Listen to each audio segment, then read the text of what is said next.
你有没有发现那些对女人特别好的男人，往往得不到女人的青睐，而那些对女人爱搭不理的女人，反而对他越来越上头。这个其实背后藏了一个女性心理学的核心原理，就是女人大脑里有一个特别有意思的机制，我们叫它间歇性强化。那什么意思呢？就是当她得到的反馈是不确定的，是不稳定的，那她反而会更加的去投入。这个就像赌博一样的，你不知道下一把会不会赢，你就想一直的玩下去。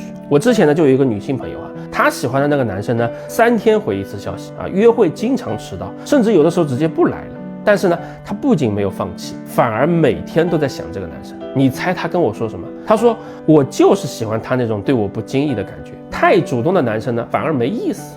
你听听看，这个是人说的话吗？但这个就是女人的心理。那为什么会这样呢？有3个关键的原因第一个，你知道女人最害怕什么吗？不是被拒绝，而是被看透。当一个男人对她忽冷忽热的时候她就会不断的去猜测他到底喜不喜欢我，他在想什么呢？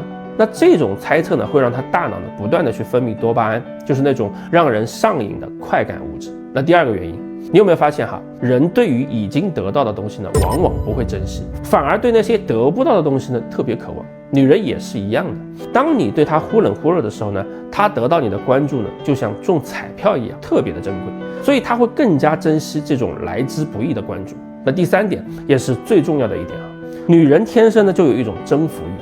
当一个男人对她若即若离的时候她就会把这个看作是一个挑战。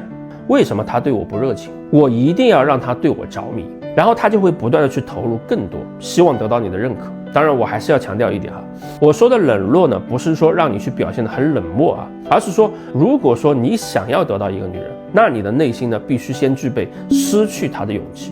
当一个女人对你态度冷淡的时候，这背后其实是一场无声的博弈。如果说你表现得很害怕失去，急着去挽回，那你就已经输了。因为你的这种行为传递出了一个信号，我价值比你低，我很需要你。相反，如果说你能坦然地面对他的离开，你敢断联，敢放手，那这个时候他反而会对你产生一种敬畏感。为什么呢？因为你的行为在告诉他，我的生活不是围着你转的，我有我自己的价值。这个就是为什么很多人分手之后，那些迅速振作起来生活越过越好的人，往往更容易让前任回头。所以说，当一段感情出现问题的时候，与其死缠烂打，不如把时间精力全部投入到自己的身上，提升自己，充实生活，这个才是最正确的做法。记住在感情中，谁更在乎，谁就更被动。学会适当的冷落，不仅能够让你在感情中占据主动，也能够让你看清楚他到底值不值得你去爱。